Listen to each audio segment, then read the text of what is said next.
설교 제목은 성령으로 말미암아 사는 인생이라는 제목으로 말씀을 전해드렸습니다. 성령으로 말미암아 사는 인생은 하나님의 아들로 태어날 수 있는 사람이라고 했어요. 그 다음에 성령으로 말미암아 사는 인생은 할례받고 주님의 마음을 받아 제물이 되어져서 사는 사람이에요. 우리가 하나님 앞에 제물로 사는 거예요. 제물은 어떤 게 제물이에요? 제물을 드릴 때 하나님은 제물을 어떻게 죽여서 하나님이 받으시는 거예요. 각을 떠서 하나님이 받으시는 거예요. 그렇죠? 그러니까 우리가 하나님 앞에 제물 되려면 어떻게 해야 돼? 일단은 죽어야 돼. 하나님이 쓰시고자 하려고 하면은 제물은 뭐예요? 죽었으니까 말이 없어. 이렇게 쓰겠다 저렇게 쓰겠다 하더라도 아멘 뿐이지 나 이런 뭐 이유가 있고 저런 이유가 있어서 나 못합니다. 이건 제물이 아니야. 우리가 제물 되어져서 우리 하나님 앞에 사는 사람이 성령으로 말미암아 사는 인생이라는 거예요. 그리고 마귀의 시험을 이길 수 있는 사람이라는 거예요. 성령으로 말미암아 사는 사람만 마귀의 시험을 이길 수 있어. 우리 인생들은 마귀를 이길 수 있는 자가 없어. 오직 성령으로 말미암아 살아야 마귀의 역사를, 마귀의 기계를 물리칠 수 있다는 거예요. 마귀의 기계는 우리가 구통 먹고 심자랑해갖고 알통 자랑하면서 싸우는 게 아니라 성령으로 우리가 할례를 받으면은 마귀가 우리 안에 거할 곳이 없어져 버려. 마귀의 집이 무너져 버려.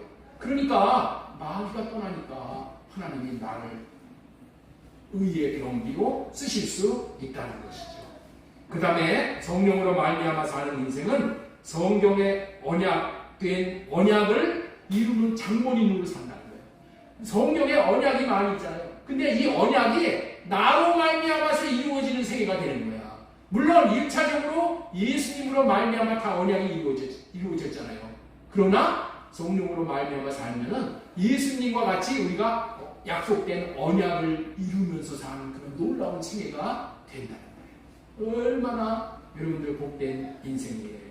이런 인생을 살기 위해서 성령으로 말미암아 살아야 된다는 거예요. 성령으로 말미암아 사는 인생 다 되어지신 줄로 믿습니다. 명절 기간에 주님 안에서 이 가족들끼리 모여서 행복한 시간을 가지셨는 줄로 믿습니다. 이 가족들이 자꾸만 이렇게 모이잖아요. 이게 모이기를 좋아하죠? 이게 왜 그러냐? 인간은 사회적 동물이라는 말이 있어요. 이 말의 의미는 뭐예요? 모여서 함께 살아야 하는 존재라는 그런 뜻이에요. 여기 계신 분들 중에서 혼자서 이 세상을 살 수 있는 사람은 한 분도 없는 거예요. 혼자서는 못 살아. 누가 옷을 만들어서 시장에 내놔야지 우리가 옷도 입을 수 있어. 누가 농사를 지어놔야지 그 농사 지은 거 우리가 먹고 살 수가 있어. 그렇죠? 모든 것이 남이 해주는 것을 우리가 덕을 보는 거야. 혼자서 살 수 있는 인생은 한 사람도 없어. 혼자서 살 수 있다라고 하는 그 사람은 누구야? 그 사람은 저기 석가모니의 제자야. 석가모니는 태어나서 그랬다는 거 아니야? 천상천하의 유아독전. 나 혼자뿐이라는 거예요. 천상천하의 하늘 아래 땅 위에 나뿐이라는 거예요. 여러분들 그거는 마귀가 좋아하는 생각이에요. 너 혼자 살아도 된다. 넉넉히 너 혼자도 이길 수 있어. 살 수 있어. 그래서 이혼하는 거예요. 여러분들 우리는 혼자서 세상을 살 수 있는 사람은 한 사람도 없다는 것을 인정해요. 먼저 내가 그렇게 연약한 존재라는 거예요. 그렇기 때문에 우리는 필연적으로 함께 살아야 되는데 문제는 함께 사는 방법을 배울 때가 없는 거예요. 그래서 함께 사는 방법을 배우지 못했기 때문에 오늘날 이렇게 문제가 많은 거예요. 함께 살 수 있는 방법, 함께 살 수 있는 지혜를 배워야 하는 거예요. 그 함께 살 수 있는 지혜가 복음인 거예요. 여러분들이 하나님과 함께 살 수 있고 부부 간에, 자녀들 간에, 가족들 간에, 그리고 친척들 간에, 이웃들 간에 함께 살 수 있다면 복음을 누리고 사는 거예요. 그러나 인간에게서 나온 지혜로는 함께 살 수 있는 지혜는 배울 수가 없는 거예요. 얻을 수가 없는 거예요. 현실을 보면은 육신, 몸은 같이 산다고 하지만은 마음이 하나 되어져서 같이 살 수 없다면은 그것은 같이 사는 것이 아니야. 요즘에 가정에서 부부가 함께 살지만은 마음이 같이 하나 되어서 사는 사람이 없다는 거예요. 다 마음 따로. 집에 들어가서도 다 각방 쓰고 다 따로 노는 거예요.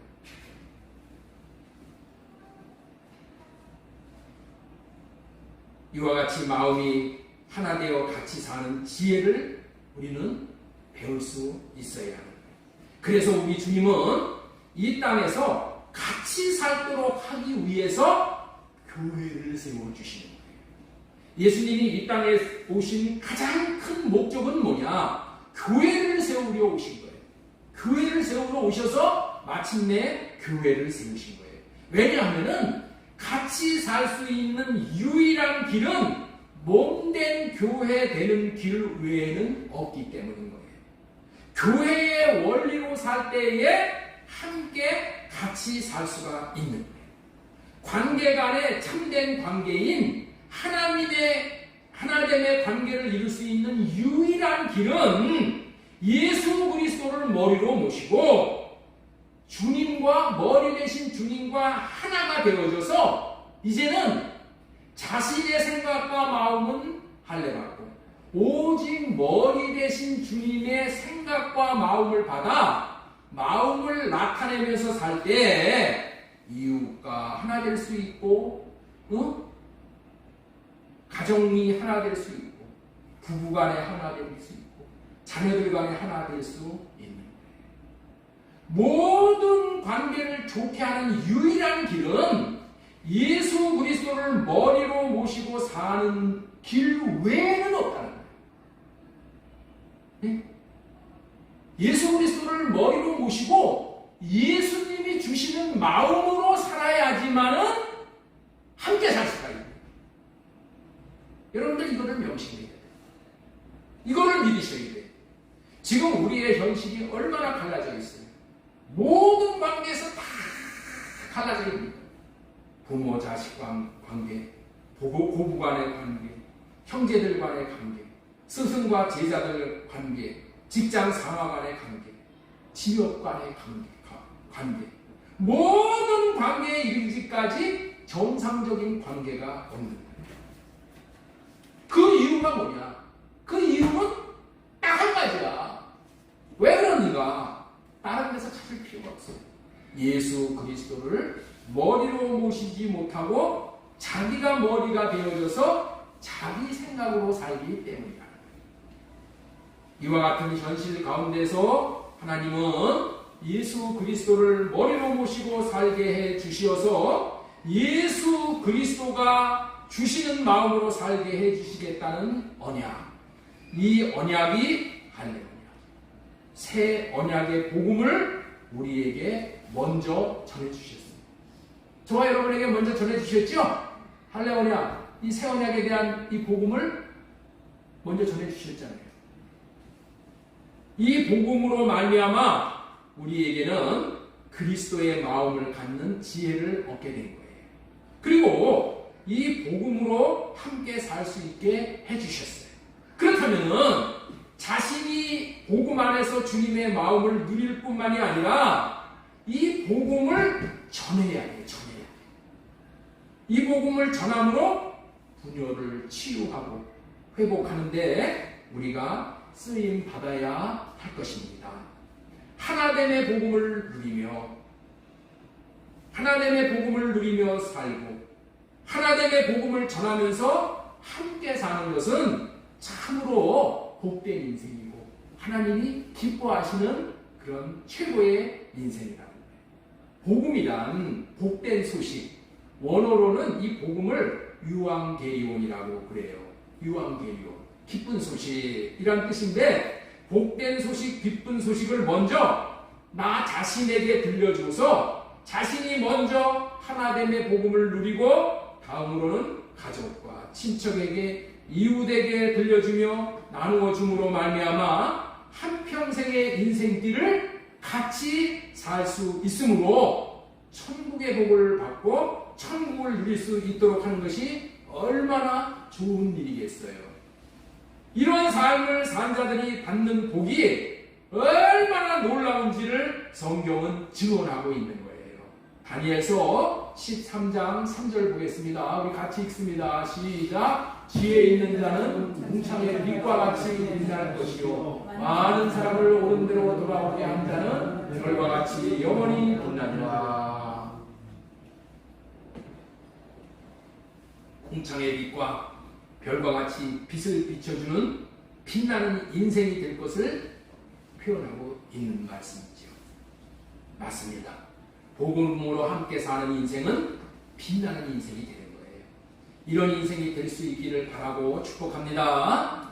주님께서는 우리들이 이런 빛나는 인생이 되도록 복음을 알게 해주시고 복음으로 살라고 하시는 음성을 오늘 이 시간에 말씀을 대언할 때 다 들으실 수 있기를 바랍니다. 그래서 오늘은 하나됨의 복음으로 사는 사람이라는 제목으로 말씀을 대언하는 거예요.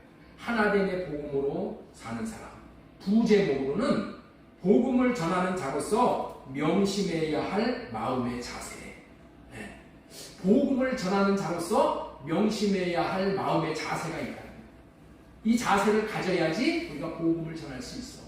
하나됨의 복음으로 사는 사람, 우리 한번 따라서 하겠습니다. 하나됨의 복음으로 사는 사람. 복음을 전하는 자로서 명심해야 할 마음의 자세. 오늘 이 전하는 이 주제에 대해서 잘 들으시고 자신이 먼저 복음을 누리실 뿐만이 아니라 복음을 전할 수 있도록 세워짐으로 복음으로 함께 사는 사람이 되실 수 있기를 바라는 마음입니다. 먼저 이런 함께 사는 복음을 전하는 최고의 인생이 되기 위해서 명심해야 할 사항, 그 사항을 말씀을 드리려고 해요. 첫 번째 전해드리는 말씀은 뭐냐? 복음 안에 있는 사람은 항상 줄 것이 있는 사람이에요. 복음 안에 있는 사람은 항상 뭐 할 것이 있다고요? 줄 것이 있는 사람이야. 줄 것이. 네? 다 줄 것이 있는 사람이에요. 나는 줄 것이 있는 넉넉한 사람이라는 것을 알아야 돼. 예? 나는 뭐 하는 사람이라고요? 줄 것이 있는 사람이야. 줄 것이 있는 사람. 하나됨의 복음 안에 있는 나는 항상 줄 것이 있는 사람이라는 것을 깨닫고 아는 것이 너무나도 중요한 거예요. 하나님은 복음 안에 있는 우리들에게 항상 주는 사람으로 살라고 권면을 하시는 거야. 그래서 주는 것이 받는 것보다 복이 된다고 말씀을 하시는 거예요. 민집사님, 우리 민집사님 한번 읽어보실래요? 자, 여기 수친 부분 한번 큰 소리로 읽어주세요. 시작. 주는 것이 받는 것보다 복이 있다. 주는 것이 받는 것보다 복이 있다고 하셔. 복이 있다고. 이 말에 이렇게 받아들이는 사람이 있을 거예요. 맞습니다. 주고 사는 것이 얼마나 좋은 것은 알고 있는데, 줄 것이 있어야 줄 건 아니겠습니까? 주고는 싶은데 나는 줄 것이 없어요. 나 먹을 것도 없고 내 처자식을 먹여 살릴 것도 없는데 어떻게 주고 살으라고 하십니까? 그러니 지금은 할 수가 없고 좀 지나서 줄 수 있는 형편이 될 때 주고 살겠습니다 라고 말하는 사람이 있을 거라는 거예요. 어찌 보면 그 말이 맞는 말이기도 해. 네? 내가 줄 수 있을 때 내가 주겠다. 여러분들 그러면은 죽을 때까지 줄 수 있는 형편이 안 올 수도 있어. 그런데 우리는 분명히 알아야 한다는 거야. 우리는 줄 것이 있는 자라는 거야. 자, 옆에 있는 분에게 한번 축복하시기 바랍니다. 당신은 줄 것이 있는 사람입니다. 우리는 줄 것이 있는 자들이에요. 우리에게는 소중한 줄 것이 있는 자들인 거예요. 그것이 뭐냐? 그게 복음이야. 유앙겔리온, 기쁜 소식, 최고의 기쁜 소식. 우리에게 있는 복음을 주는 것보다 더 좋은 것이 어디 있겠어요? 복음을 전하고자 하는 사람은 이런 자세로 나는 항상 줄 것이 있는 사람이다라고 여기고 물질로 마음으로 기도함으로 이 복음을 주는 삶을 살아보시기 바랍니다. 복음을 줌으로 듣는 그들이 복음으로 치유받고 복음으로 하나 되어져서 같이 살 수 있는 분량에 이를 수 있도록 도와줄 수 있는 분들이 되시기를 예수님의 이름으로 축복합니다. 예, 두 번째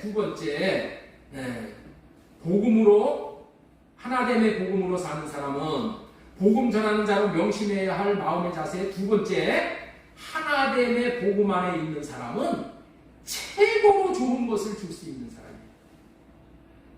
하나됨의 복음 안에 있는 사람은 항상 줄 것이 있는 사람인데 줄 것이 있는 사람일 뿐만이 아니라 뭐를 줄 수 있다고요? 최고를 줄 수 있는 거예요. 최고를.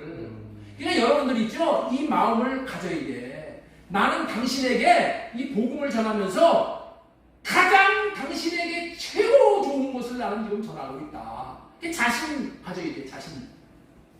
어떤 사람은 주고 싶은 마음이 있는데 이런 것을 주면은 받는 사람이 뭐하라고 생각할까 하고 망설이다가 주지 못하는 사람이 있어. 이런 걸 줘가지고 괜히 주는 사람 마음만 또 이렇게 언짢게 하지 않겠나. 그래서 못 주는 사람이 있단 말이야. 여러분들이 그렇게 생각한다면은 걱정하지 마시고 여러분들이 복음을 주는 것은 최고의 것을 주는 거야. 최고 좋은 거, 최고로 가치가 있는 것을 주는 거예요. 복음을 준다는 것은 복음에 속한 복음이신 예수 그리스도를 주는 거야. 예수님의 마음을 주는 것이고 예수님의 이름을 준다는 것이고 하나님의 나라를 준다는 것이고 성령님을 준다는 거예요. 그러니 이런 존재들을 준다는 것은 최고를 주는 거잖아요. 최고. 주고자 하는 사람에게 최고의 선물을 주는 거야. 여러분들 이것을 여러분들은 분명하게 이 가치를 알아야 되는 거예요. 나는 여러분들에게 항상 최고를 준다는 확신이 있어. 그래서 맨날 설교할 때마다 그렇잖아요. 오늘도 최고의 날이 될 줄로 믿습니다. 왜? 제가 여러분에게 드리는 이 복음이 예수 그리스도를 드리는 거 아니야. 예수님의 마음을 드리는 거 아니야. 그러니까 어떻게 돼요? 항상 나는 최고를 준다는 그런 마음에 나는 변함이 없어. 응? 우리 교회 나간 사람이 또 그런 말을 해요. 목사님이 치고를 준다고 그러니까 목사님만이 뭐 복음을 주고 치고를 주는 겁니까? 이런 사람이 있어.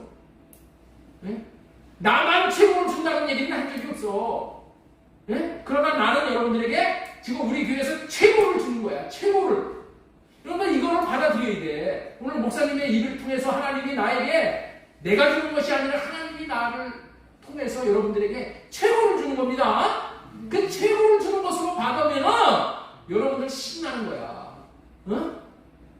최고를 주는 거야. 최고를 주기 때문에 여러분들에게 우선순위로 예배에 참석하라. 이 강요를 할 수가 있는 거예요. 말씀을 들으라. 예배에 빠지지 말라. 같이 교제해라.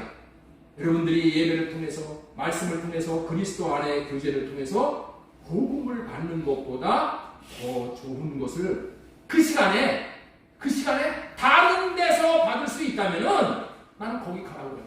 여러분들이 집에 앉아가지고 이 시간에 최고를 여기서 전해주는 것보다 더 최고를 거기서 집에서 받을 수 있다면 테레비 상자에서 받을 수 있다면 테레비 보라고 할 거예요.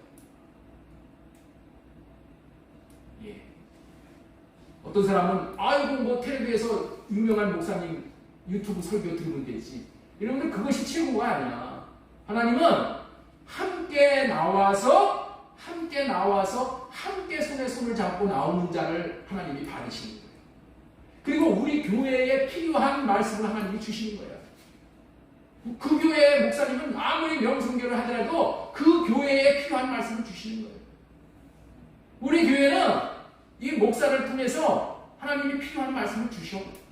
그러니까 나에게 필요한 말씀을 주는 것이 최고지. 다른 사람에게 암만 뭐 최고를 주면 뭐해?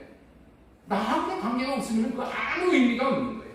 그래서 최고를 줄 수 있다라는 확신이 있기 때문에 우리 교회에 나와서 교회 안에서 주님 안에서 주님의 말씀을 받아라.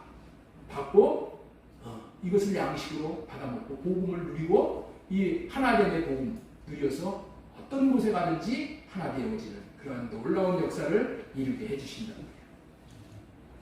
여러분들도 복음을 준다면 최고를 주는 것이라는 마음으로 망설이지 말고 때를 얻거나 못 얻거나 복음을 주는 삶을 사실 수 있기를 바랍니다. 예, 지금까지는 하나됨의 복음으로 사는 사람, 첫 번째, 하나됨의 복음 안에 있는 사람은 항상 줄 것이 있는 사람이다. 두 번째, 하나됨의 복음 안에 있는 사람은 최고로 좋은 것을 줄 수 있는 사람이다. 이 말씀을 전해드렸습니다. 세 번째로 전해드리는 말씀은 하나됨의 복음을 주는 사람에게 넉넉히 주시는 것을 경험하는 사람이다. 내가 주는 사람을 살 때 그때 내가 주기만 하면 어떻게 돼? 나는 주머니가 털리면 못 주잖아. 그러면 어떻게 돼? 하나님이 그때 나에게 공급해 주시는 거예요. 한 인생이 하나됨의 복음을 주는 삶을 살기 시작할 때 그 인생은 부요가 시작이 되는 거예요. 부요함이 시작이 되는 것입니다. 영적으로 부유해지고 물질적으로 부유해지고 모든 것을 하나님께서 부유하게 해주셔요. 왜냐하면 주님께서 하나님의 복음을 주고 복음으로 살 수 있도록 공급하시기 때문에 그럽니다. 하나님은 하나님의 복음을 나누어 주면서 복음으로 사는 자에게 넘치도록 부어주시는 분이에요. 왜냐하면 그래야 계속적으로 줄 수 있기 때문에 그런 거예요. 계속적으로 줄 수 있기 때문에. 그러나 나누어지지 않는 자에게는 이미 준 것도 어떻게 돼요? 썩어지게 돼요. 준 것도 썩어지게 되는 거예요. 하나님의 복음 안에 사는 사람들은 자기 것을 주는 것이 아니라 하나님이 주시는 것을 받아서 주는 것이기 때문에 언제나 늘 줄 것이 있는 인생인 거예요. 하나님의 복음 안에 있는 사람은 하나님에게 받아서 주기 때문에 언제나 항상 줄 것이 있는 사람이에요. 예수님은 항상 하나님께 받은 것을 주고 사셨기 때문에 끊임없이 주는 인생을 사셨어. 예수님은 항상 부유하게 사셨어. 왜? 하나님이 복음을 전하는 그런 삶을 사니까 공급을 하신 거예요. 공급을. 이와 같은 원리로 예수님께서는 세 계명을 자신이 먼저 지키는 본을 보여주신 거예요. 요한복음 13장 34절 보겠습니다. 세 계명을 너희에게 주노니 서로 사랑하라. 내가 너희를 사랑한 것 같이 너희도 서로 사랑하라. 예수님은 내가 너희를 사랑한 것 같이 너희도 서로 사랑하라고 하셨는데 어떻게 예수님이 우리를 사랑하셨다고요? 예수님도 사랑하고 살고자 하는 마음에 하나님이 사랑의 마음을 예수님에게 주셨어. 그래서 예수님도 그 사랑의 마음을 받으셔서 우리를 사랑해 주시는 거야. 네? 그러니까 우리가 사랑을 하려면 하나님이 어떻게 해주셔야 된다고요? 하나님의 사랑의 마음을 공급해 주시는 거예요. 그래서 그 사랑으로 사랑할 수 있게 되는 거예요. 그 사랑으로 사랑을 하면 어떻게 돼요? 다 하나 될 수 있는 거예요. 함께 할 수 있는 거예요. 세상에 있는 모든 사람들은 다 필요가 있는 사람들이야. 우리는 그 필요를 채워주는 사람이야. 우리는 사람에게 받아가지고 사람 거 나눠 먹는 인생이 아니야. 우리는 어떻게 하는 인생이에요? 주는 인생이야. 주는 인생. 주는데 어떻게 준다고? 내가 벌어서 주는 게 아니라 하나님 앞에 받아서 주는 인생.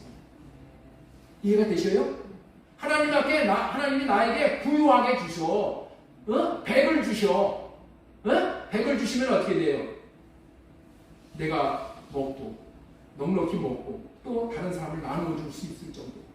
나누어 줄 수 있기에 충분한 것을 하나님께서 공급을 해 주시는 거예요. 이게 예수님이 사셨던 방법이에요.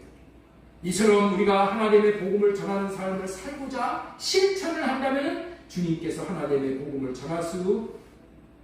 전하는 삶을 살도록 모든 자원을 다 공급해 주심으로 말미암아 복음을 전할 수 있게 되어진다는 것을 명심하고 복음을 전하는 삶을 살기를 실천해 보시기 바랍니다. 실천하는 것이 중요한 거예요. 실천하는 것이. 천리길도 한 걸음부터라는 말이 있잖아요. 무슨 말이에요? 한 걸음 한 걸음을 뗄 때마다 실천할 때마다 천리길도 갈 수 있다는 거 아니에요.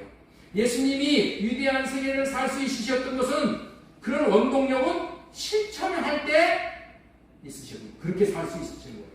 예수님은 하나님의 복음을 전파하는 삶을 실천하시면서 본을 보여주셨어요.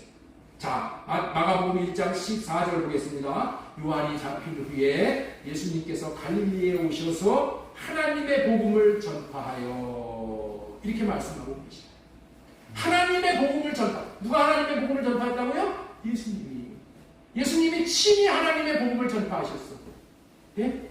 친히 하나님의 복음을 전파하여 하나님 나라가 가까웠으니 회개하고 복음을 믿으라 그렇게 말씀하셨다. 이렇게 복음을 전파하는 삶을 실천하며 본을 보여주신 주님은 우리에게도 복음을 전하는 것을 실천하라고 하시는 거예요. 마가복음 16장 15절에 또 이르시되 너희는 온 천하에 다니며 만민에게 복음을 전파하라 이렇게 말합니다. 앞부분의 말씀은 예수님이 직접 복음을 전파하셨고 그렇게 복음을 전파하신 분은 어떻게 돼요? 만민에게 복음을 전파하라 하고 우리에게 명령을 하신단 말이에요. 복음을 왜 전파하라고 할까요? 복음을 왜 전파하라고 할까요? 복음을 전파하면 반드시 믿고 구원받는 사람들이 생기게 되기 때문에 그래요. 내가 사람을 이렇게 보았을 때는 저 사람 어떻게 예수 믿고 구원받겠나? 그 부정적인 생각이 들어. 네? 그래서 복음을 전하지 않아. 그런데 신기하게 안 믿을 것 같은 사람이 복음만 전하면은, 전도만 하면은 그런 사람들이 구원을 받는다는 거예요. 그래서 하나님은 전도에 미련한 방법을 통해서 믿게 하시고 구원하시는 하나님이기 때문에 복음을 전파라고 하십니다. 하나님은 복음을 뭘로 전한다고요? 전도에 미련한 방법. 우리가 전도하는 것이 사람을 구원할 수 있나 이렇게 미련하게 생각해. 그런데 하나님의 지혜에 있어서 이 세상이 자기의 지혜로 하나님을 알지 못하므로 하나님께서 전도에 미련한 것으로 믿는 자를 구원하기를 기뻐하신다. 고린도전서 1장 21절에 그렇게 되어 있어요. 하나님의 복음을 전하면 믿는 사람들이 생겨난다는 거예요. 이것이 하나님의 뜻이야. 그러니 우리는 육신의 생각, 내가 생각하는 것 같고 저 사람 다른 사람은 다 믿을 것 같은데 저 사람은 안 믿을 것 같아. 이런 생각 다 할례받고 내려놓고 오직 하나님의 복음을 주고 복음을 전합니다. 마가복음 16장 16절에도 믿고 세례를 받는 사람은 구원을 얻을 것이요 믿지 않는 사람은 정죄를 받으리라. 믿는 자에게는 이런 표적이 따르니 곧 그들이 내 이름으로 귀신을 쫓아내며 새 방언을 말하며 뱀을 집어 올리며 무슨 독을 마실지라도 해를 받지 아니하며 병든 사람에게 손을 얹은즉 나으리라 이렇게 말씀하십니다. 실천을 할 때, 복음 전하는 삶을 실천할 때 하나님은 구원을 얻게 하시고 귀신을 쫓아내 주시며 그 다음에 뱀을 들어올릴 수 있게 해주시고 병든 사람을 고침받게 해주시는 그런 공급을 해주시는 거예요. 공급. 여러분들 있죠? 복음을 전했는데 이런 일들이 없으면은 맥이 빠지는 거예요. 복음 전하는 자. 그래서 이렇게 공급을 해주시고 물질로도 공급을 해주시고 영적으로도 권세를 주셔갖고 귀신도 쫓아낼 수 있게 하시고 뱀을 들어올리게 하시고 무슨 독을 마실지라도 해를 받지 않게 하시고 그래서 전도인으로서의 삶을 넉넉히 살아가게 하시는 줄로 믿습니다. 네. 자, 여기까지의 말씀을 통해서 여러분들은 어떻게 살아야 가장 잘 사는 인생인지를 알게 되셨는 줄로 믿습니다. 답은 어떤 삶을 사는 거라고요? 하나됨의 복음을 전해주면서 사는 인생. 특별히 주님이 주시는 사랑의 마음을 주는 삶을 살아. 사랑의 마음을 주는 거야, 전도를 하는 것은. 주님의 마음을 주는 거야, 주님의 마음을. 이게 전도야. 할렐루야. 주님의 마음을 주지 않으면 그건 전도가 아니야. 주님을 주는 거야. 주님의 이름을 주는 거야. 이게 뭐라고요? 주님의 마음을 주는 거야, 주님의 마음을. 주님의 마음을 받으면은 여러분들 있죠? 변화되지 않을 사람이 없어. 주님의 마음을 받으면은 하나 되지 않을 사람이 없다니까. 왜? 주님의 마음은 그런 생명이야. 변화되어지는 생명이고 하나 되어지는 생명이고 주님의 마음은 정말 놀라운 마음이란 말이에요. 주님의 사랑의 마음을 주면 한 인생을 살리고 세우고 주님과 하나 되어 함께 살 수 있게 되는 인생이 되는 거예요. 세상의 가르침은 통상 자신이 잘 사는 것을, 통장에 잔고가 쌓이는 것을 잘 사는 것이라고 여겨요. 그렇죠? 창고에 쌓아놓은 것이 점점 많아지는 것이 잘 사는 인생이라고 여겨요. 호화호식하고 부귀 영화 공명을 누리고 사는 것이라고 여겨요. 그러나 하나님께서는 그렇게 말씀하시지 않으신다. 잘 사는 인생은 하나됨의 복음을 위해서 베풀고 나누고 섬기는 삶을 사는 인생을 잘 사는 인생이라고 여기신다. 우리나라 옛말에 돈 벌어서 남주나 라는 말이 있죠? 들어보셨죠? 야, 돈 벌어서 남주냐? 열심히 돈 벌어. 그런 얘기 듣잖아요. 그렇죠? 그런데 이 말은 할례받지 못한 말이야. 돈은 왜 버는 것이냐? 남을 주기 위해서 돈을 왜 번다고요? 남 주기 위해서 돈을 버는 거예요. 그러면은 공부는 왜 해? 예? 공부 왜 해? 우리 은정자매 공부 지금 왜 열심히 해? 공부 열심히 하는 이유가 뭐냐? 공부해서 남 주기 위해서. 남 주기 위해서 공부하는 거예요. 돈 벌는 이유가 뭐라고요? 남 주기 위해서. 에베소서 4장 28절 보겠습니다. 에베소서 4장 28절. 왜? 오늘 무슨 문제가 생겼나요? 하나도 안 올라오는데 이 무슨 문제가 있는 것 같은데, 자, 읽을게요. 제가 읽어드릴게. 에베소서 4장 28절에는 이런 말씀이 있어요. 도둑질하는 자는 다시 도둑질하지 말고 돌이키라는 거야. 도둑질하는 걸 돌이키라는 거야. 가난한 자에게 구제할 수 있도록 자기 손으로 수고하여 선한 일을 행하라. 왜 돈을 벌으라고요?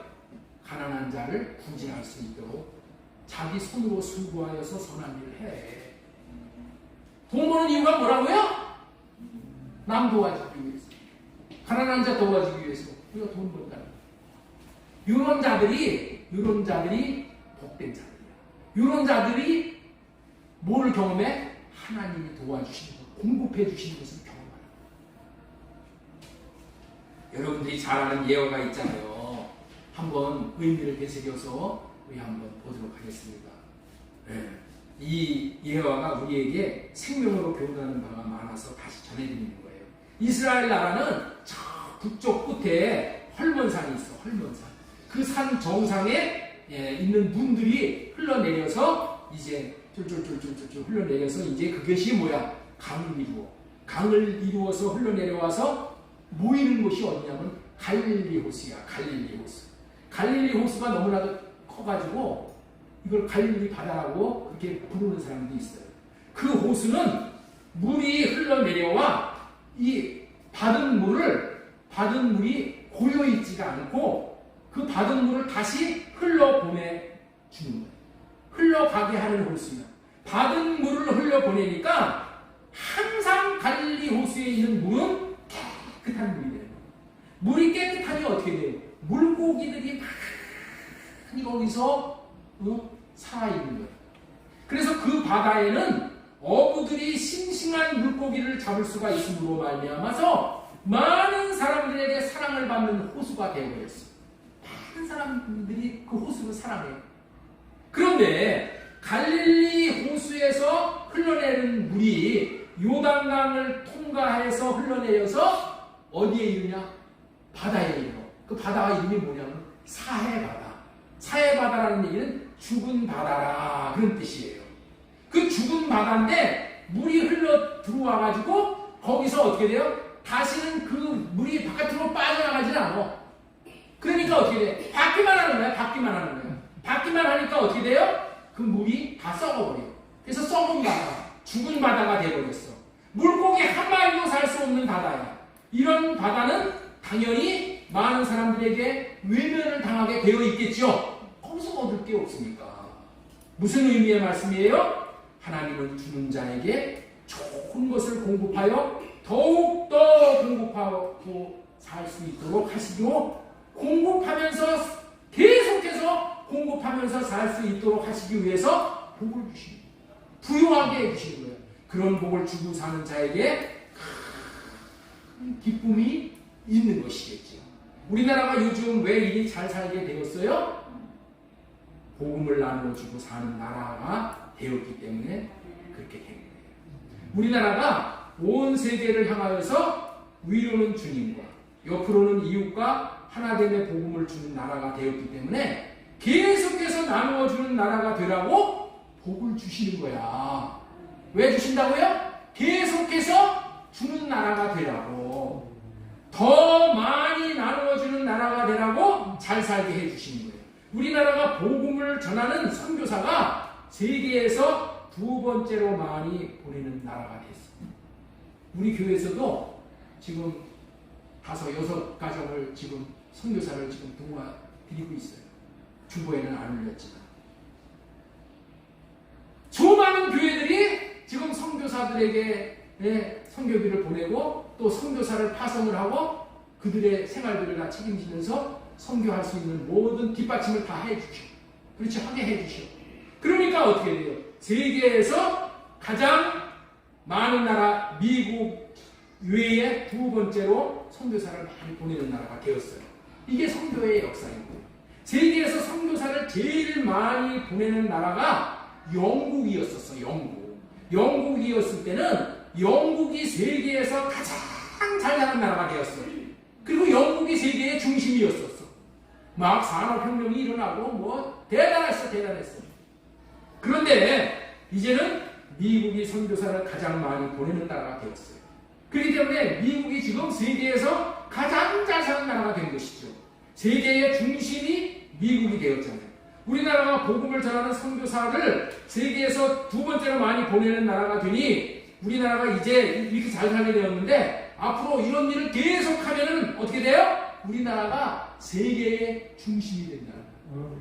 세계의 중심이 우리나라야. 여러분들 일본은 지는 나라야, 지는 나라. 또 실제 가라앉아. 왜? 저 나라는 복음이 없어. 선교사를 보내는 나라가 아니야. 우리나라는 어떻다고요? 선교사를 보내는 나라. 그래서 세계의 중심이 되는 나라가 우리나라가 될 것이고, 그 다음에 우리 교회가 될 것인 줄로 믿으시기 바랍니다. 우리 교회가 세계의 중심이 되는 교회가 된다니까.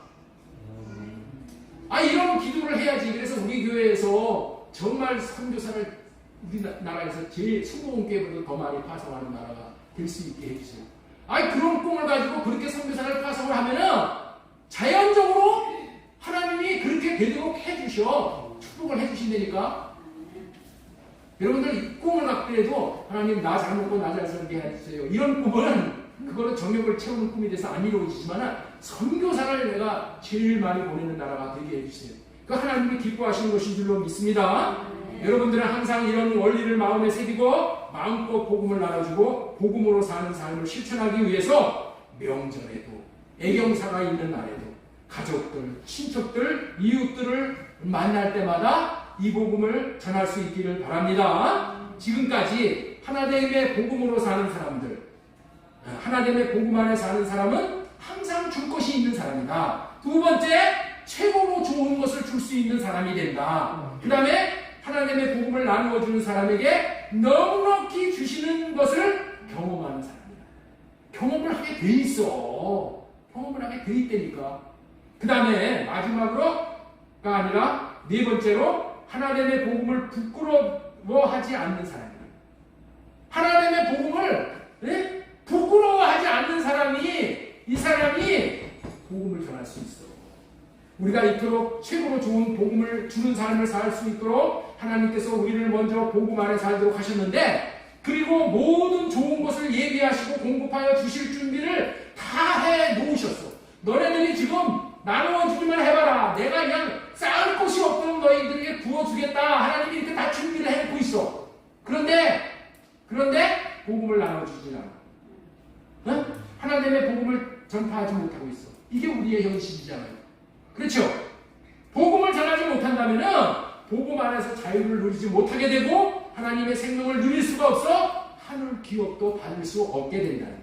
이와 같은 안타까운 일이 벌어지지 않도록 복음을 전하지 못하게 되는 그 이유를 사도 바울을 통해서 분별시켜 주시는 말씀이 오늘 로마서 1장 16절이에요. 그것은 로마서 1장 16절. 복음을 부끄러워하기 때문이다. 왜 복음을 우리가 못 전하냐고 하면은 복음을 부끄러워하는 거야. 절대로 복음을 전하는 사람은 부끄러워하면 안 돼. 복음을. 사도 바울은 이 복음을 부끄러워하는 것이 복음 전하는 일에 완전히 독약과 같은 그런 역할을 하는 거야. 응? 복음 전하는 사람이 부끄러워하면은 독약 마신 거나 마찬가지야. 못해. 자, 우리 로마서 1장 16절 보세요. 내가 복음을 부끄러워하지 아니하노니 이 복음은 모든 믿는 자에게 구원을 주시는 하나님의 능력이니라. 복음을 전하지 못하는 이유가 있다는 것이에요. 왜 그렇다고요? 여러 가지 이유가 있다고 여기겠지만 복음을 부끄럽게 하는 생각 때문이라. 이 말에 다 포함이 되어 있는 거예요. 제가 어렸을 때 이 교회를 나올 때 성경을 들고 나오지 못하는 사람이 한 사람이 있었어. 성경을 들고 옛날에는 지금같이 뭐 여기서 뭘 다 띄워주는 게 아니라 성경을 다 들고 다녔어. 이렇게 하는 것이 신앙생활에 제일 좋은 거야. 근데 성경을 들고 나오지는 못해. 왜? 부끄러워가지고. 그래서 성경을 이렇게 싸가지고 종이를 싸가지고 들고 다니죠. 그럼 책 들고 다니는 건지 알잖아요. 그리고 나오는 거야. 성경을 부끄러워서 못 들고 나와. 그리고 직장에 가서 예수님을 나 예수님을 믿는 사람이다. 그런 얘기를 밝히지 않아. 몰래 안 믿는 사람처럼 그리고 다니는 사람이 있어. 그렇게 부끄럽게 여기는 사람이 복음을 전할 수 있겠어요? 네? 복음을 전하는 것을 부끄러워하는 사람이 복음을 전할 수 있겠냐는 말이에요.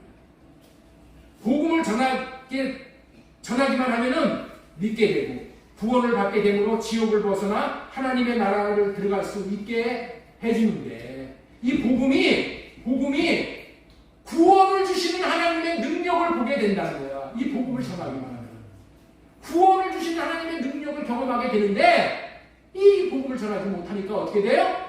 못 전하는 거야. 이런 일들이 없어집니다.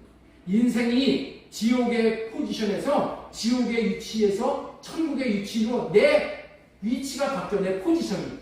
여러분들 야구 경기를 하거나 운동 경기를 할 때 다 포지션이 있죠. 캐차, 피차, 외야수 다 포지션이 있죠. 내 위치가 어디였었어? 지옥이 내 포지션이었어. 지옥이 내 포지션이었었는데 하나님의 복음을 듣고 나서 예수님과 하나 됨으로 말미암아서 내가 내 포지션이 어디가 됐어요? 천국이 됐다. 네? 천국이 되어버렸어. 이런 놀라운 복음을, 이렇게 해주는 놀라운 복음을 우리가 전하는 것을 부끄러워하면 안 되겠죠. 오히려 자랑스러워야 되지요. 여러분들 있죠? 우리가 긍지와 자부심을 갖고 복음을 전해야 될 줄로 믿습니다. 내가 전하는 복음으로 인해서 지옥 영혼이 천국 영혼으로 바뀐다는 것, 포지션이 바뀐다는 이 생각을 가지면은 여러분들 그 루디와 같이 밤에 잠을 자다가도 벌떡 일어나가지고 복음을 전하는 거예요. 그런 사람이 100만 명 이상을 복음을 전하는 거예요. 무당의 자식들은 여러분들 있죠?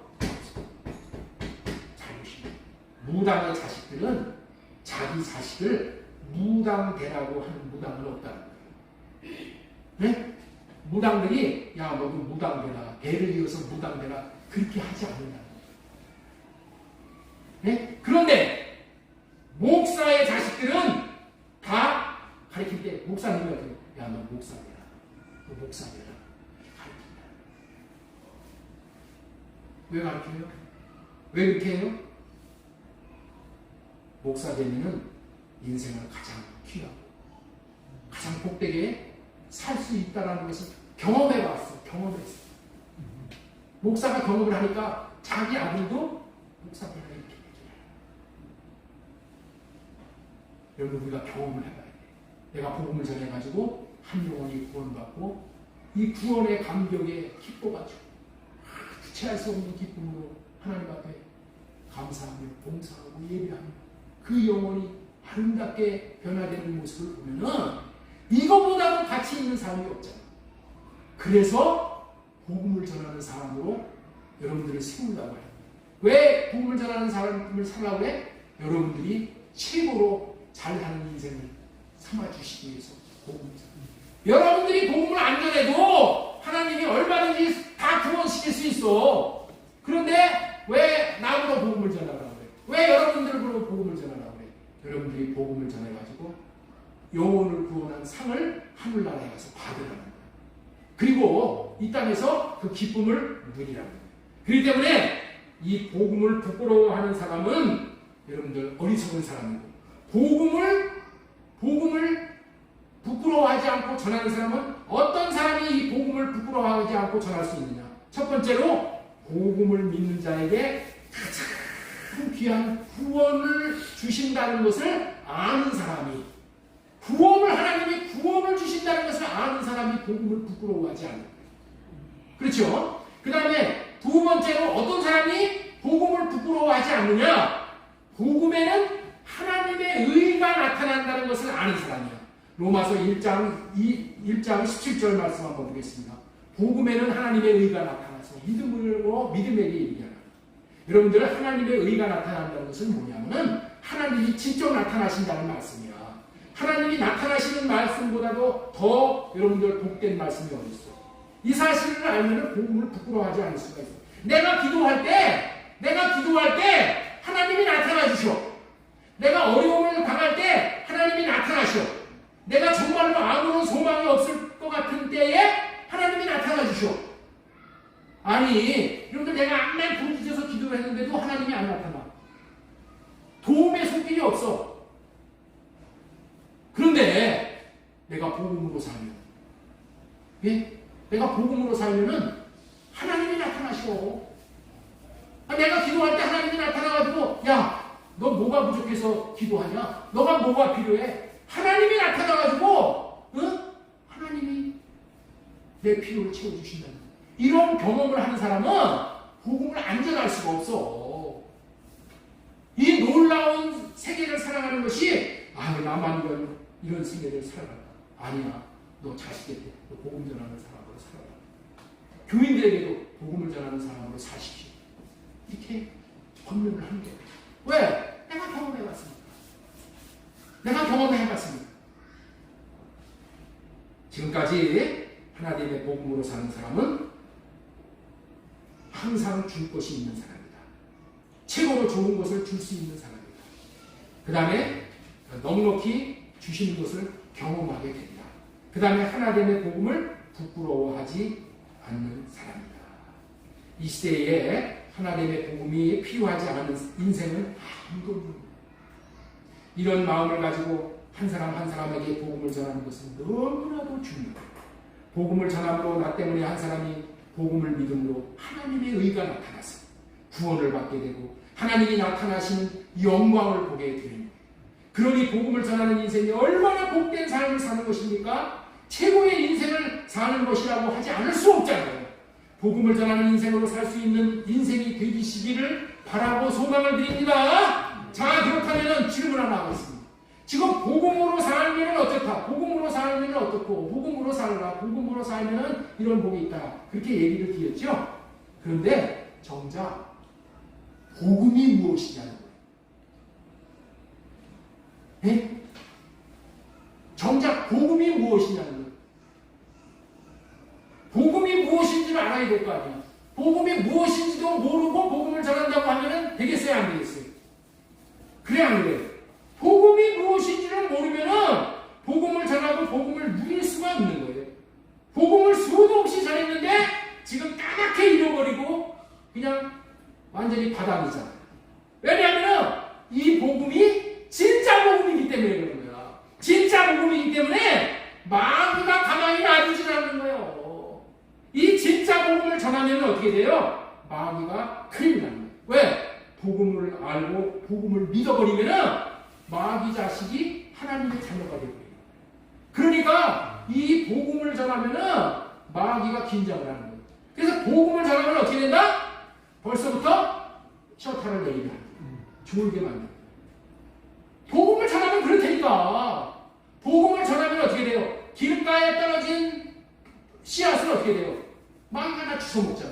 그러니까 길가밭을 만드는 거야. 길가밭 중에서 최고로 좋은 길가밭인 거야. 잠잠히 하는 거야. 잠잠히 하면 영업 개점 휴업이야. 그렇게 한다는 거야. 그렇게 복음을 듣고 길가밭처럼 마귀가 와서 다 주워먹게 해서는 안 되는 거야.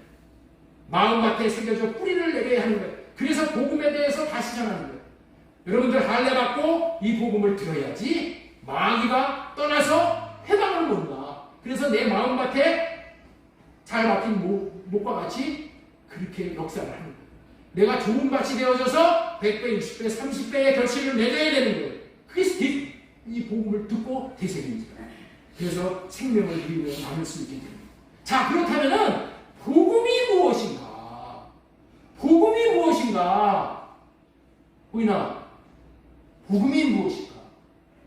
오늘 다른 건 몰라도 이 복음이 무엇인가? 네 가지 확실하게 알아보시죠. 자, 띄워주세요. 복음이란 무엇인가?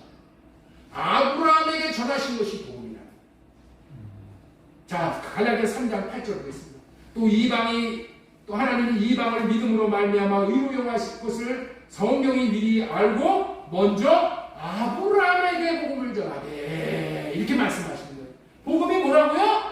아브라함에게 전한 것이 복음이라니까.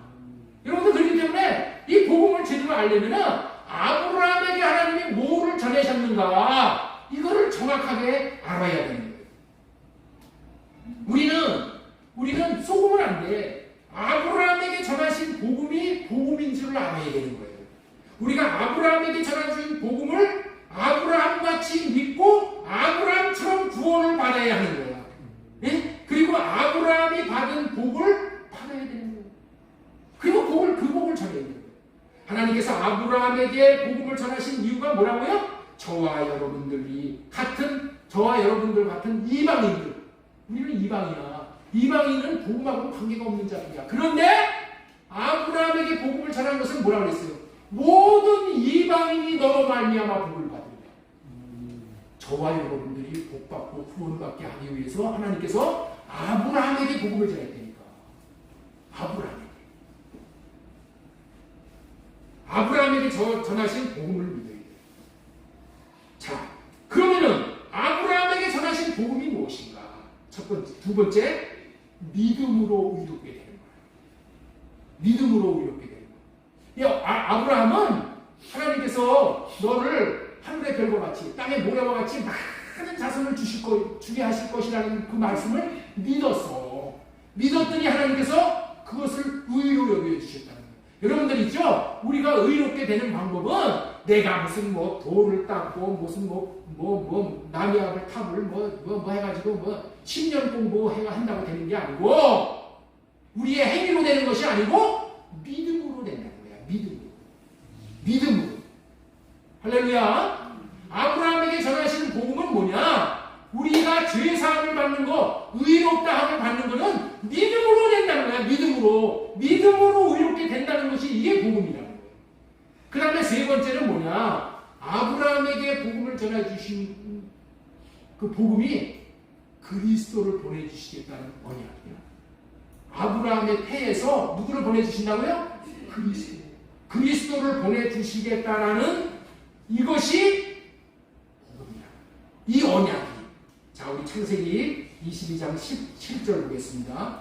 내가 네게 큰 복을 주고 네 씨가 크게 번성하여 하늘의 별과 같고 바닷가의 모래와 같으니 네 씨가 그 대적의 성문을 차지하여.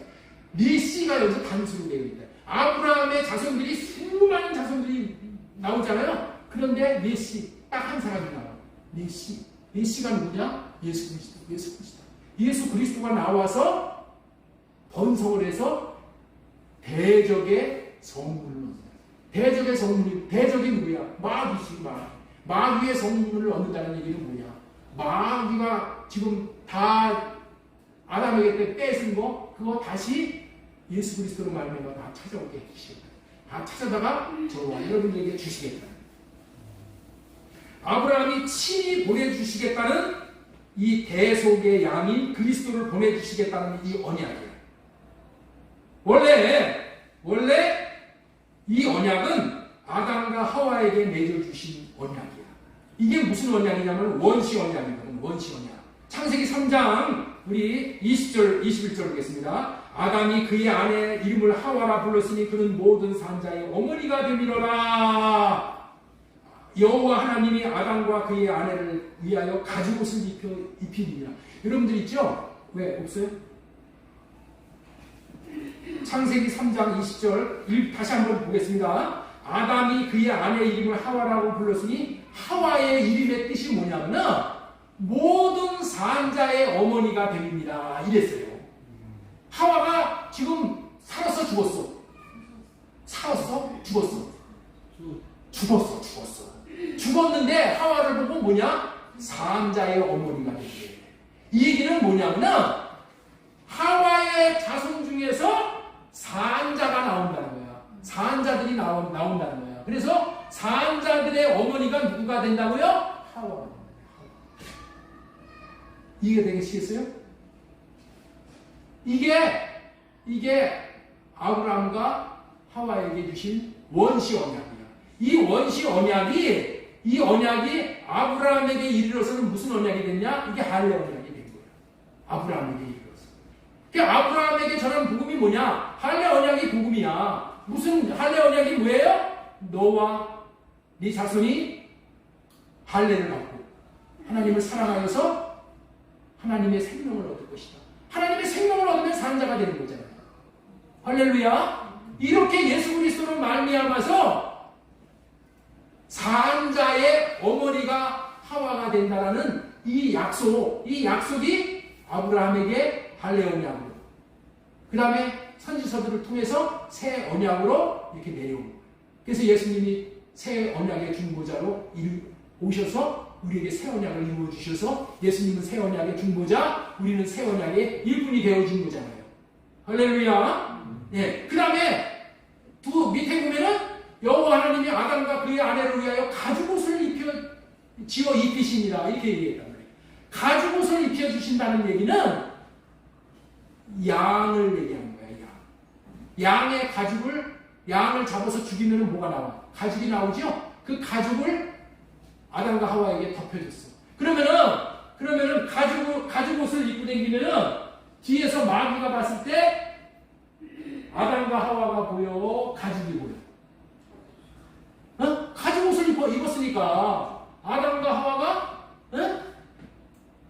가죽이 움직이는 걸 마귀가 보잖아요. 그러니까 죄를 덮어주는 거예요. 죄는 마귀가 잡아먹을 수 있어요. 그러나 가죽옷 대신 예수 그리스도는 잡아먹을 수가 없습니다. 그렇기 때문에 예수 그리스도를 옷 입고 살게 해주시는 거예요. 그렇게 하기 위해서 예수님이 오셨다. 할렐루야. 예수님이 아브라함의 씨에서 나오는 가죽옷을 입고 살게 해주시는 그런 분으로 나왔다. 그 다음에 창세기 22장 13절에 보면은 무슨 얘기가 나오냐면은, 자, 우리 22장 13절 한번 보겠습니다. 22장 아브라함이 눈을 들어 살펴본 적 한 수양이 뒤에 있는데 뿔이 숯불에 걸려 있는지라 아브라함이 가서 그 수양을 가져다가 아들을 대신하여 번제로 드렸더라. 번제로 드릴 양이 누구시라고요? 이게 예수 그리스도라. 이삭이 죽어야 되는데 예수 그리스도가 대신 죽으시잖아요. 그래서 죄 문제가 다 해결되어져서 이제는 우리가 의로운 자의 반열에 쓸 수 있게 되었다는 거예요. 복음이란 무엇인가? 첫 번째, 아브라함에게 전해주신 것이 복음이라는 거예요. 아브라함에게 전해주신 것이 뭐라고요? 두 번째, 믿음으로 의롭게 되는 것이 복음이라는 거예요. 그 다음에 세 번째, 그리스도를 보내주시겠다는 언약이 복음인 거예요. 할렐루야. 그리스도가 오셔서 죄사함을 받게 해주고 죄를 다 해결해 주심으로 말미암아서 완전히 테탈라스타이 완전히 갚아주심으로 인해서 우리는 뭐예요? 마귀가 손을 댈 수 없는 자가 되는 거예요. 우리는 예수 그리스도 안에 들어가서 사는 자가 된 거예요. 자, 그 다음에 네 번째로 완전하게 해주시겠다는 언약이 뭐냐? 할례언약. 자, 우리 말씀 한번 보도록 하겠습니다. 창세기 17장 1절로 9절 말씀. 아브라함이 99세 때 여호와께서 아브라함에게 나타나서 그에게 이르시되 나는 전능한 하나님이라 너는 내 앞에서 행하여 완전하라 이렇게 말씀하셨단 말이에요.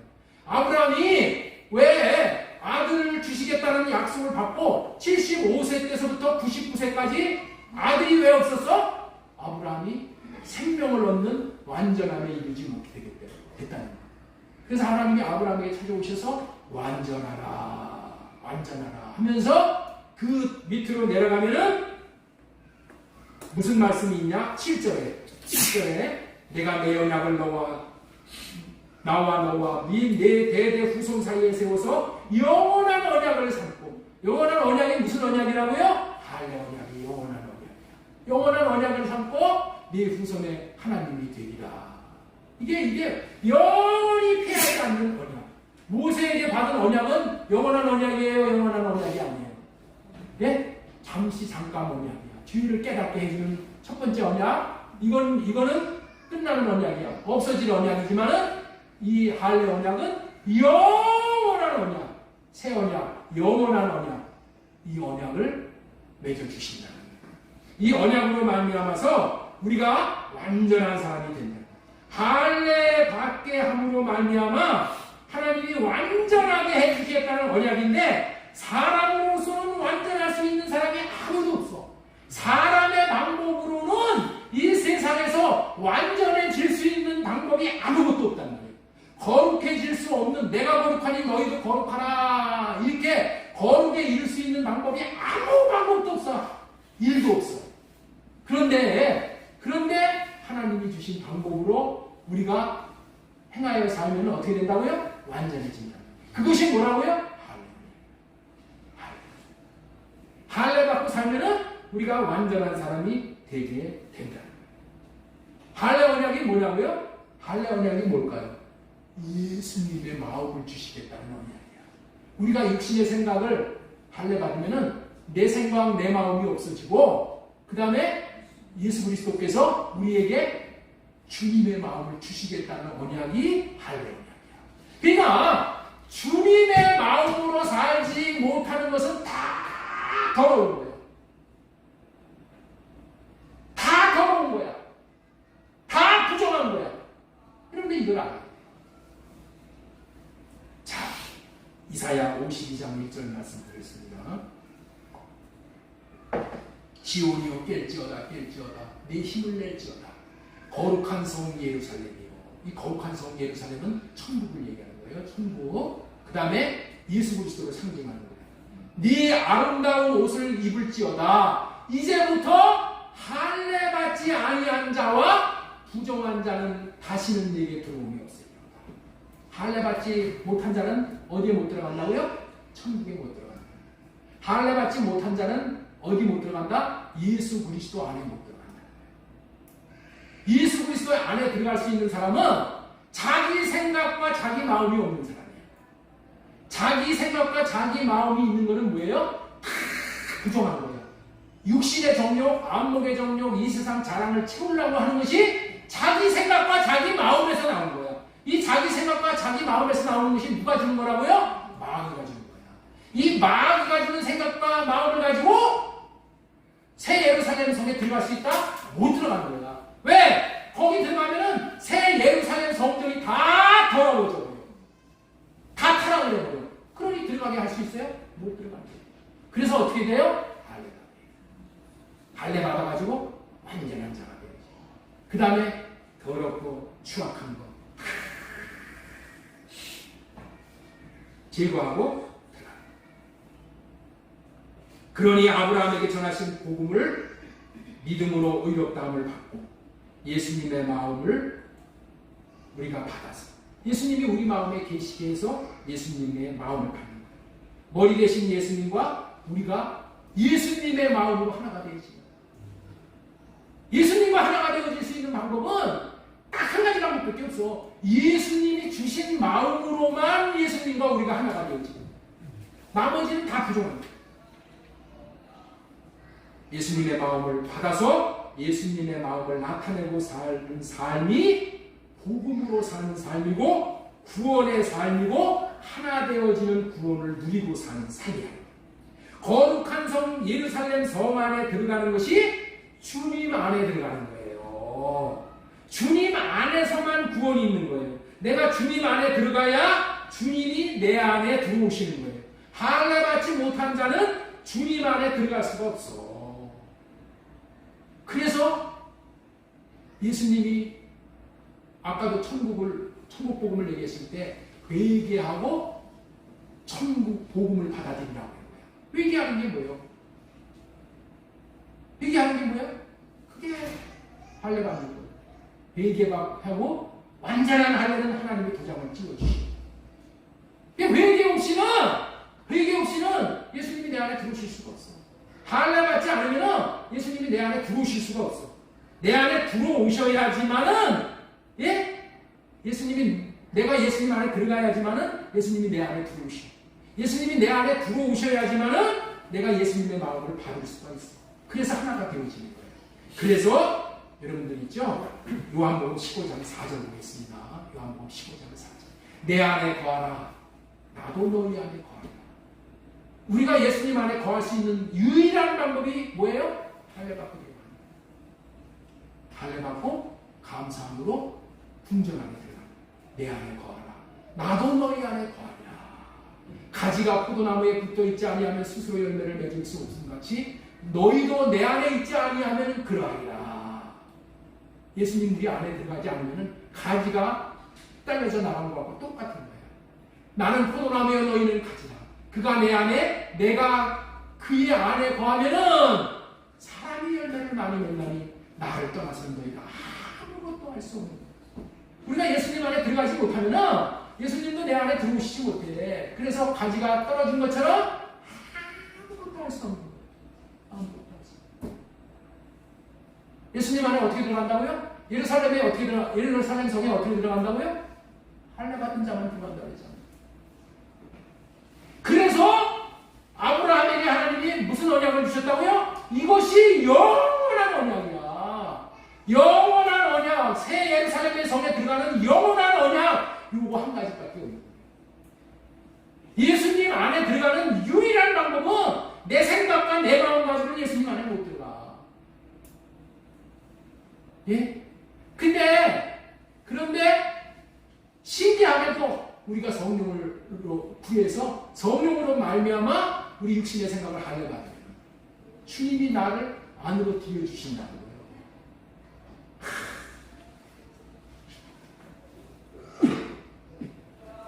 6절 보겠습니다. 사람이 내 안에 거하지 않으면 가지처럼 밖에 버려져 마른 아니 사람들이 그것을 모아다가 불에 던져 살아냅니다.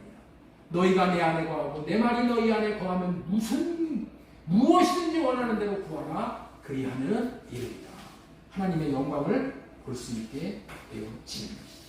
오늘 아까 제가 처음 예배 시작할 때 요한복음 14절 20절 말씀을 이렇게 읽어드렸죠. 그날에는 내가 아버지 안에 너희가 내 안에 내가 너희 안에 있는 것을 너희가 아니라. 예수님 안에서 아버지 안에서만 우리가 하나 될 수 있는 하나 될 수 있는 방법은 없는 우리가 이렇게 해주시기 위해서 예수님이 오셨습니다. 이렇게 해주실 수 있는 유일한 방법이 뭐라고요? 우리가 몸된 교회가 되어져서 예수님을 머리로 모시고 우리가 몸으로 하나가 되어졌을 때에 이렇게 되는 거야. 내가 예수님 안에, 예수님이 내 안에 계시다라는 얘기를 다른 말로는 뭐라고 하냐면은 예수님은 나의 머리시고 나는 예수님의 몸이다. 그 얘기나 내가 예수님 안에, 예수님이 내 안에 똑같은 말씀이에요. 그래서 예수님은 우리를 예수님 안에 드리고 예수님이 내 안에 들어오시기 위해서 오신 거야. 다시 말해서 뭐라고요? 교회를 세워주시는 거예요. 내가 교회가 되는 거예요. 내가 예수님을 머리로 모시고 내가 몸이 되어져서 한 몸 되어져서 사는 거예요. 이게 복음이야. 이렇게 되어지는 것이야. 이거 외의 복음은 그거 다 무슨 복음이에요? 다 가짜. 그렇기 때문에 십자가 없이 부활은 없는 거예요. 할례 없이 우리가 예수님 안에 들어가는 것은 없는 거예요. 항상 우리 기독교의 복음은 먼저 죽는 거예요. 죽어야지 부활 경험하는 거예요. 내가 죽으면은 예수님이 오셔서 주님의 마음을 주는 거예요. 여러분들 이 똑같은 원리가 가정에서도 그대로 실천이 되는 거예요. 가정에서 한 사람만 죽는 사람 있죠? 엄마가 죽든 아빠가 죽든 자식이 죽든 그러면 어떻게 돼요? 그 가정을 세우죠. 교회도 부흥이 그런 거예요. 교회도 어떻게 해서 교회가 부흥이 되냐? 딱 한 가지 방법이야. 내가 옛날 같은 평생을 교회 살아보면서 경험이 뭐냐면은 뭐 학생회든지 청년부든지 뭐 대학부든지 한 사람이 죽는 사람이 나오잖아요. 한 사람이 죽으면 어떻게 돼요? 그 회가 부흥돼요. 왜 맹숭맹숭하냐? 왜 은혜가 없냐? 죽는 사람이 없어요. 그래서 교회는 제일 먼저 죽는 게 목사가 죽어야 돼. 목사. 이 죽는 분을 먼저 보여야 돼. 목사가 죽지 못하면은 교회가 맹맹하고 맹숭맹숭하고 은혜가 없고 이렇게 되는 거예요. 목사가 먼저 죽어야 되니까 여러분들이 제가 이 할례 복음으로 말미암아 죽을 수 있도록 많은 기도를 해주셔야 돼요. 내가 먼저 죽어야지 여러분들에게 죽으라고 말씀을 전해드리지. 나도 죽지 못했는데 여러분들에게 죽으라고 하면 뭐라고 할까요? 목사님 먼저 당신이 죽으시오. 그럴 거 아니겠어요? 그렇죠? 가정에서도 마찬가지. 자식 탓할 거 없어. 내가 죽으면은 영이 떠나. 그러면은 가정에 성령의 역사가 나타나. 아브라함에게 전하신 복음 네 가지면서 세 가지죠. 아브라함에게 전하신 복음이 그게 진짜 복음이고 이 복음으로 사는 삶, 예수님의 마음으로 사는 완전한 삶을 살게 하심으로 인해서 우리가 주님과 하나 되어지고 옆으로는 지체가 하나 되어져서 예수님의 생애를 재현하는 복음으로 영혼을 얻는 최고의 생애를 살 수 있기를 소망드리고 축원합니다. 하나님